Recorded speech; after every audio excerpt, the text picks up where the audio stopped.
Fala pessoal, Felipe Capucci, e nesse vídeo a gente vai tratar de um tema extremamente relevante, que é o tratamento experimental. Outros tribunais costumam obrigar o plano de saúde à cobertura de tratamento experimental. Entretanto, a lei de planos de saúde permite que o plano exclua do contrato tratamento experimental. Então a gente tem aí uma contradição. Ou os tribunais estão entendendo pela inconstitucionalidade da exclusão pelo plano do tratamento experimental, né, que está na lei, ou simplesmente a gente está tendo uma compreensão distinta do que é ou não é tratamento experimental. E exatamente essa é a pergunta que eu vou responder neste vídeo. Vou compartilhar alguns slides para poder dar uma estruturada na saúde suplementar, e aí sim a gente partir para a resposta a essa pergunta. Então vamos lá.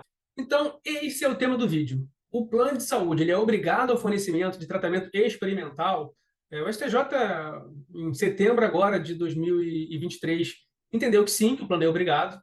A gente tem essa súmula do TJ de São Paulo, que entende que se houver expressa indicação médica, é abusiva a negativa de cobertura de tratamento sobre o argumento de ser experimental. Então, a gente vai ter que entender, porque a lei permite a exclusão. O que está acontecendo? Bom, o primeiro passo é entender a estrutura da saúde suplementar.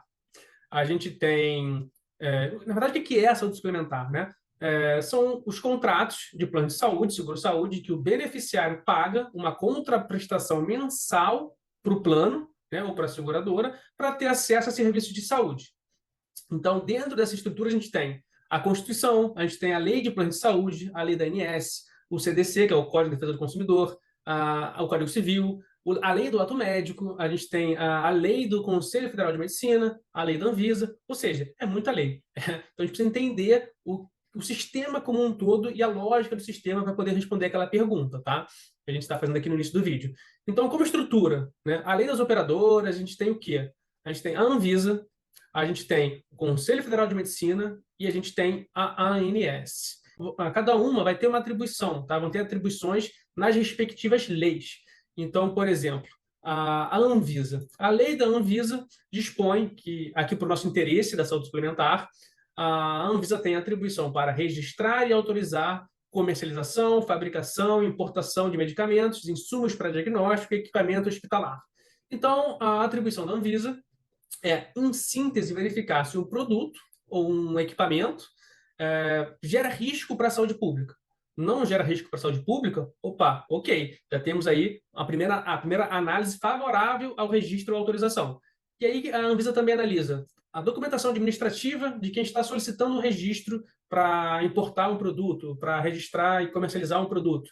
A Anvisa vai analisar os estudos que deram base, tá, para a indicação daquele produto para um tratamento X, um remédio para curar a doença Y.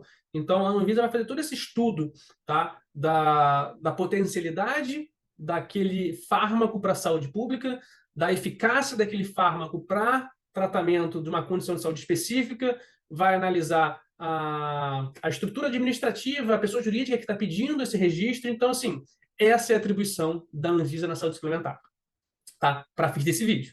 E aí, na outra ponta, a gente tem agora o Conselho Federal de Medicina, que tem atribuição para fiscalizar o exercício da medicina, conhecer e decidir de questões relacionadas à ética profissional da medicina, velar pela independência e livre exercício da medicina e, né, de maior interesse para esse vídeo, é o Conselho Federal de Medicina que vai definir o que é tratamento experimental, tá? Guardem isso. E, claro, se for procedimento odontológico, o Conselho Federal de Odontologia.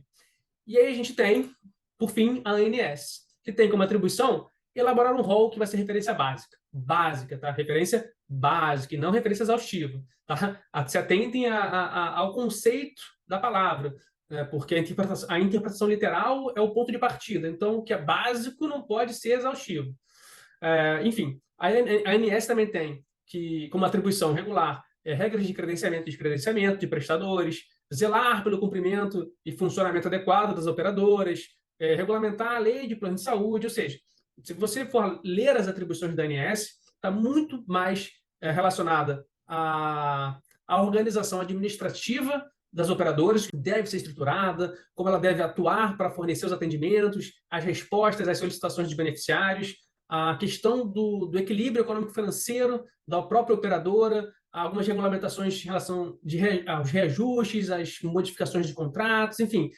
dá para ver que é uma atuação burocrática e direcionada, tá? Para a operadora e a relação dela com os beneficiários e com os prestadores que estão ali vinculados com o credenciamento, com a operadora. Então, essa é a atribuição da ANS e, para resumir, cada uma atua dentro do seu quadrado. Não pode a Anvisa pretender regulamentar a atribuição que é da ANS. Não pode a ANS pretender regulamentar a atribuição que é do CFM. Então, muita atenção a isso, porque se tentarem, né, se extrapolarem as atribuições legais, o ato normativo que elas editarem vai ser ilegal nessa parte. Tá? Então, vamos lá para o próximo slide. Descomplicando a saúde suplementar. Então, a gente estabeleceu as atribuições de cada uma, agora vamos entender alguns problemas. Tá? Então, vamos estabelecer premissas. Cada entidade possui atribuições específicas para atuar na saúde, pública e suplementar. Por óbvio, né? Um medicamento que é autorizado pela Anvisa não vai ser usado só na saúde suplementar, mas também na saúde pública. Mas aqui o foco do vídeo é para a saúde suplementar. Item 2. Todas as entidades produzem atos normativos infralegais, ou seja, resoluções, portarias, que devem seguir as atribuições que a lei, né, que cada lei deu para cada uma delas. Item 3.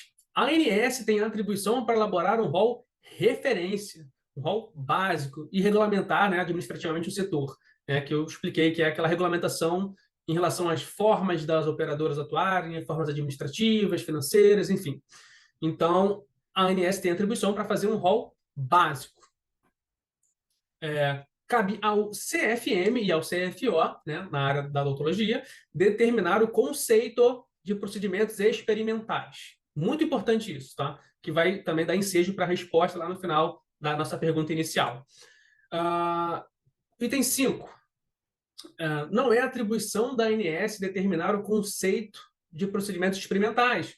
Porque se a lei dá essa atribuição ao CFM, por óbvio, a ANS não pode. E se a ANS tentar definir o que é experimental, nessa parte, as resoluções da ANS vão ser ilegais, porque ela não tem atribuição para isso. Tá? Muito simples, muito simples. Item 6. É a atribuição do médico prescrever o tratamento eficaz, não podendo o médico estar limitado ao rol da ANS, senão vai estar tendo uma clara violação da liberdade do médico, da autonomia do médico em prescrever o tratamento eficaz para uma doença, tá? Para uma condição de saúde. E aí, né, a gente tem uma lei que, depois de tanta discussão sobre o rol da ANS ser taxativo ou exemplificativo, veio uma lei para tentar botar uma paz de cara nessa discussão. E aí, todo o tratamento que for eficaz e prescrito por médico ou odontólogo é de cobertura obrigatória, mesmo que esteja fora do rol da ANS. E para isso, né, o tratamento precisa ter eficácia, né, comprovação de eficácia, à luz das ciências da saúde, ou então estar, né, com recomendação favorável da Conitec ou de um órgão internacional. Então, eu sempre dou o exemplo do Remdesivir. O Remdesivir é um remédio que foi prescrito, foi indicado para a Covid-19, foi incorporado, né, foi autorizado na FDA, que é a Anvisa norte-americana, em 2021, e foi aqui no Brasil só registrado na Anvisa em 2022. Então, vamos imaginar que alguém está com Covid, está internado, tá, e precisa do Remdesivir. O médico prescreve Remdesivir como tratamento eficaz. Opa, tem registro na Anvisa, então tem comprovação de eficácia, já seria obrigatório. Opa, está registrado em órgão de renome internacional. Também, então, é de cobertura obrigatória, ainda que não esteja no rol da ANS. Tá? Então, esse é um resumão da saúde suplementar. Então, vamos seguir agora para uma discussão, tá? Só para pacificar a atribuição de cada um e como essa violação acontece demais na prática. Todo advogado da saúde que estiver vendo esse vídeo vai identificar algum processo que já teve nessa situação. Vamos lá. A ANS. A ANS tem atribuição para estabelecer quando um procedimento de saúde deve ser utilizado ou isso invade a atribuição do médico em diagnosticar e prescrever procedimentos. E eu destaquei uma parte que está no rol da ANS para a gente problematizar, tá? Do ponto de vista prático, essa discussão.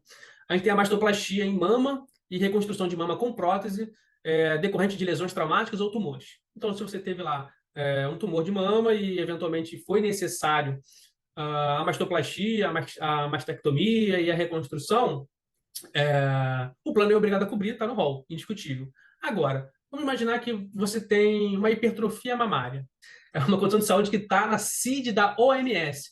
E todas as condições de saúde que estão nas CIDs da OMS são de cobertura obrigatória pelo plano. Então, se quem tem hipertrofia mamária, o plano tem que cobrir, tá, o tratamento. E aí o médico indica como tratamento eficaz a mastoplastia redutora. O plano vai negar, dizendo, mas não está no rol da ANS. Então, a gente tem aí, por exemplo, um caso claro de que o rol da ANS está restringindo a liberdade do médico de prescrever.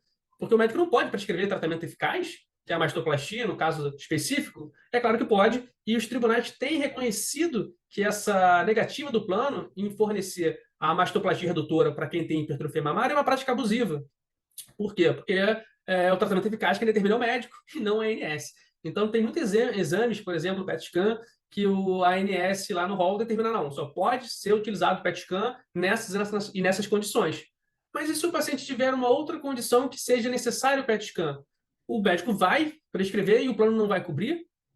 Novamente, a ANS invadindo a atribuição que não é dela. Porque quem determina um procedimento, quando o procedimento é necessário, um diagnóstico é necessário, é o médico, e não o rol da ANS. O rol da ANS é só para estabelecer, o PET scan está no rol? Está no rol, ponto. Quem vai determinar quando ele vai ser necessário é o médico. Tá? Então, só para... Me alonguei porque eu quis fazer mais também um desabafo desse absurdo.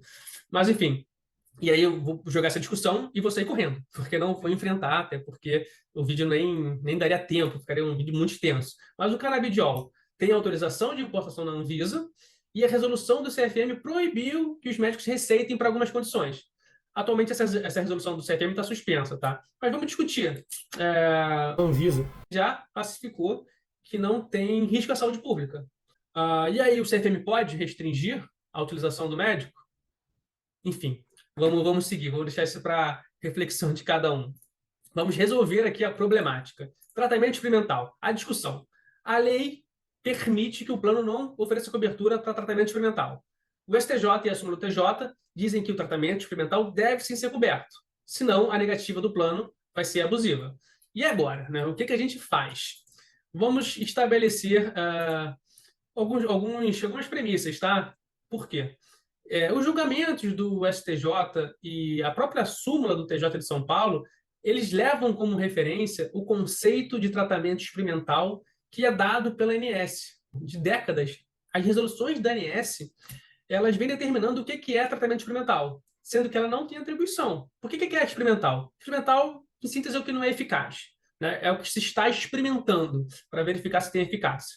Então, bom, por tudo que a gente viu, quem poderia fazer isso é a Anvisa, quando o registro autoriza, ou então o Conselho Federal de Medicina, ou de odontologia nas questões de odontologia. Então, a resolução da ANS nesse ponto, que discrimina o que é experimental ou não, é ilegal, tá? Porque a ANS não tem atribuição. Então, essa súmula que a gente viu do TJ de São Paulo, ela é anterior à lei do auto médico, que determinou que é o CFM e o CFO que vão estabelecer o conceito de experimental.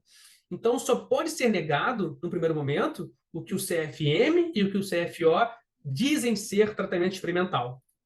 E aí que está o problema, porque os julgados do STJ e a própria súmula do STF vieram antes, os julgados do STJ já são recentes, tá? Mas eles continuam enfrentando o conceito de experimental da ANS, e não, né, o conceito de experimental que vem na resolução do CFM. Então, rapidinho aqui, a ANS diz que é experimental o medicamento, o produto, o equipamento de saúde ou técnica não registrado na Anvisa. Opa, aí você já viu que isso não é impeditivo para o plano ser obrigado a cobrir, porque ainda que não esteja na Anvisa, registrado na Anvisa, pode estar registrado em outro órgão de saúde de renome internacional, e o plano vai ser obrigado a cobrir. Inclusive, o STF, no tema 500, se eu não me engano, determinou que para doenças raras ou ultra raras, que não têm medicamento muitas vezes registrados no país, até por questões de interesse econômico das farmacêuticas, que não registram em todos os países, então, muitas vezes o medicamento de doença rara não vai estar registrado no país, na Anvisa, e ele é eficaz, e o plano vai cobrir. Então, nessa parte, a resolução da ANS é ilegal. Então, quando o STJ, às vezes, entende que a negativa de tratamento experimental é abusiva, é por causa desse inciso, porque não tem registro na Anvisa. E o plano, a ANS não tem atribuição para isso, e o tratamento é eficaz, a lei impõe tratamento. Tá? O item 2 é exatamente o que está na lei do auto médico, e o item 3 é medicação sem indicação na bula ou manual registrado na Anvisa, que é aquele medicamento de uso off-label, por exemplo. São os remédios off-label. Novamente, é tratamento experimental? Medicamento off-label? Não, não é. Não é porque o CFM não diz que é. Então, não pode, novamente, a ANS determinar.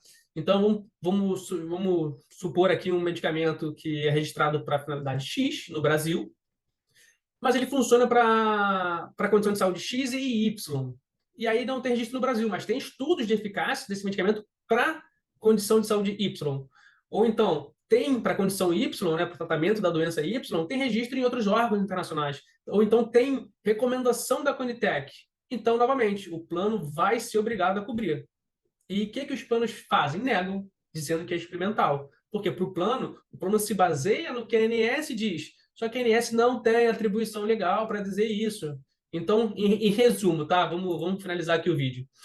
A súmula do TJ de São Paulo e os julgados do STJ, eles não declararam aquele artigo 10, inciso 1 da Lei de Plano de Saúde inconstitucional. A princípio, se o Conselho Federal de Medicina disser que aquele tratamento indicado é experimental, e o médico prescrever, o plano o plano pode sim negar a cobertura.